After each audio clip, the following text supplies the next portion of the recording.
आप हाथी पे निकालो, घोड़ा पे निकालो, कछू पे निकालो साथियों, हम सबकी नदियां पार करने वाले साथियों डॉक्टर BR अम्बेडकर जी के उनके बताए हुए रास्ते पर तो हमको बहुत चलने की जरूरत है साथियों। आज भीम आर्मी भारत एकता मिशन जो एक आप लोगों ने नाम सुना होगा कि भीम आर्मी के बारे में भी मैं आपको बता दूं साथियों, तो भीम आर्मी भारत एकता मिशन वो मिशन है साथियों जो बहुजन समाज के वर्ग को शासक बनाने का काम करता है साथियों, कि बहुजन समाज के लोगों को शासक बनाना साथियों और भाईचारा सब समाज में पैदा करना साथियों।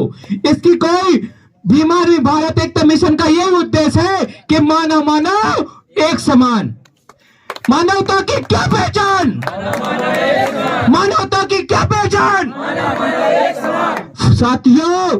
तो इसी तरह भीम आर्मी भारत एकता मिशन का यह उद्देश्य है कि आपस में मानवता पैदा करना साथियों, हम सबको शासक की ओर ले जाना साथियों।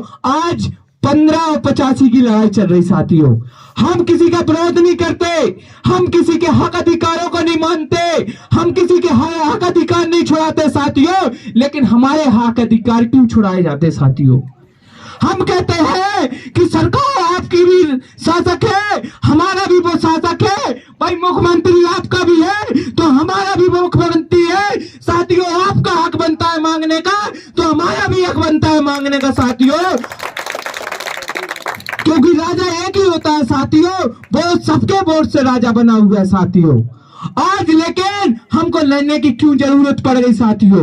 आज हमको बहुत से आपके यहाँ संगठन आए होंगे, बहुत से आपके यहाँ पार्टी आई होंगे साथियों, लेकिन आपके बारे में, आपके महापुरुषों के बारे में, आपकी जो आपके साथ जो अत्याचार हो रहा है उसके बारे में किसी ने नहीं बोला होगा साथियों।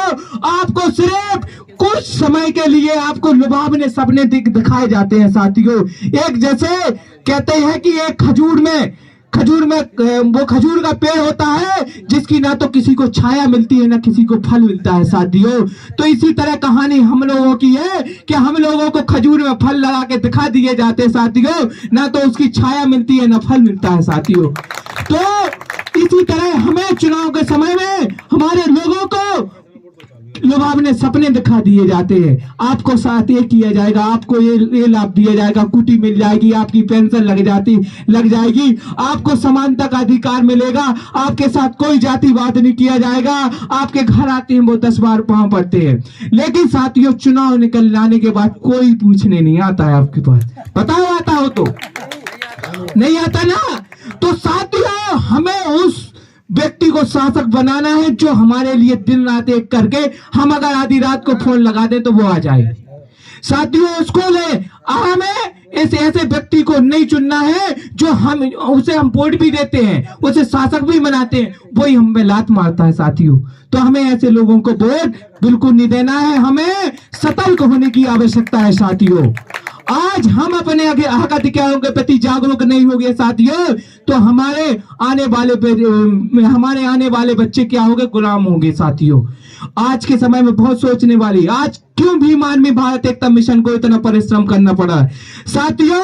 यहाँ तो ठीक है आपका गांव बहुत अंदर पड़ता है साथियों, ये तो बहुत दिल्ली जैसे जो कि पूरे भारत देश की राजधानी है साथियों, वहां इतनी व्यवस्था होने के बाद भी एक छोटे वर्ग की बच्ची को 15 किलोमीटर तक रगड़ा जाता है साथियों, दोनों साथ घिट जाते हैं, उसके आंचल वगैरह पीछे से सारे घिट जाते, कोई पुलिस प्रशासन नहीं आता है साथियों, कोई पुलिस प्रशासन उस बच्ची की मदद नहीं करता है, उस बेटी की मदद नहीं करता है साथियों।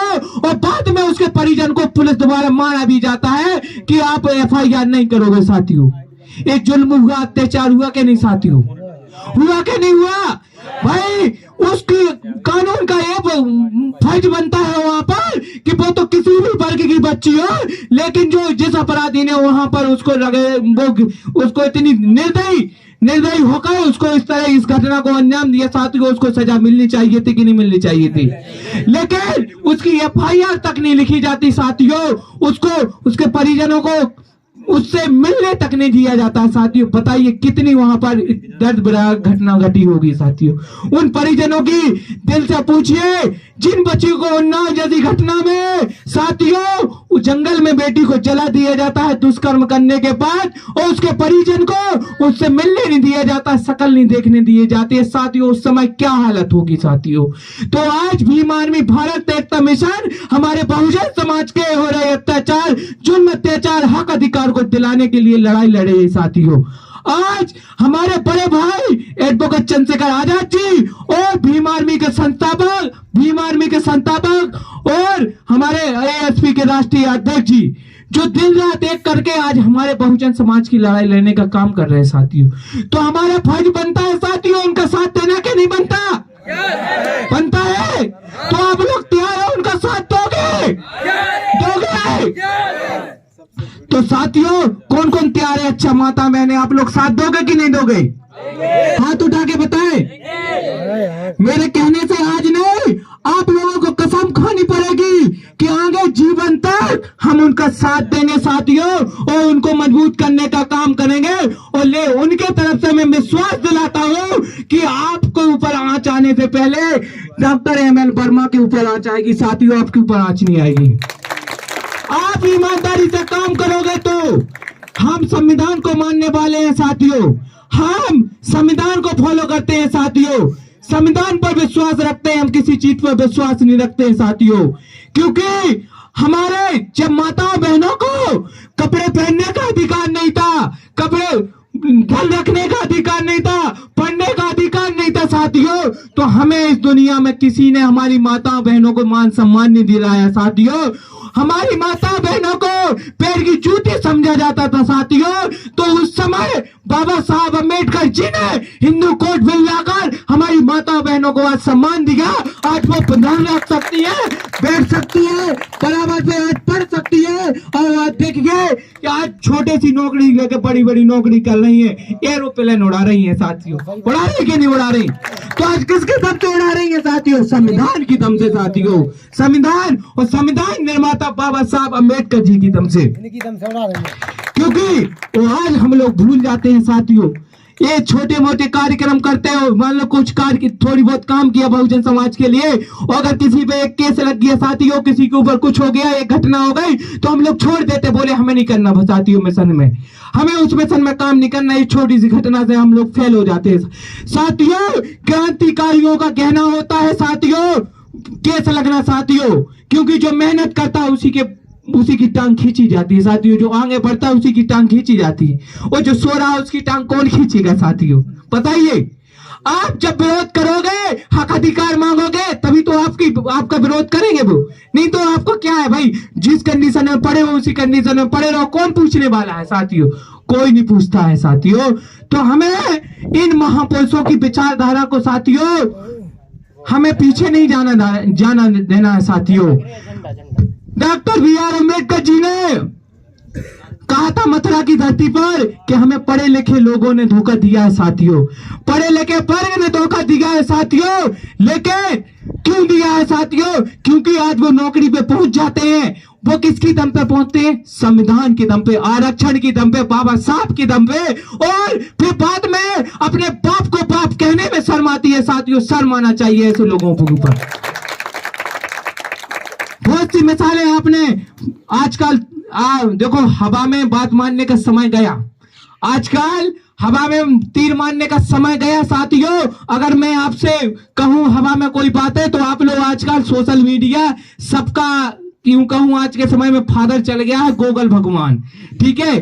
गूगल भगवान में जो भी चीज डालोगे वो आपके सामने पेश करेगा, वो कुछ भी डाल दो आप वो सामने पेश करेगा साथियों।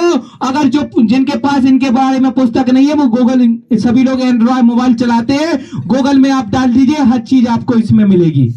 तो साथियों हम लोगों को जागरूक होना है, किसी की लुभावनी बातों में नहीं आना है साथियों।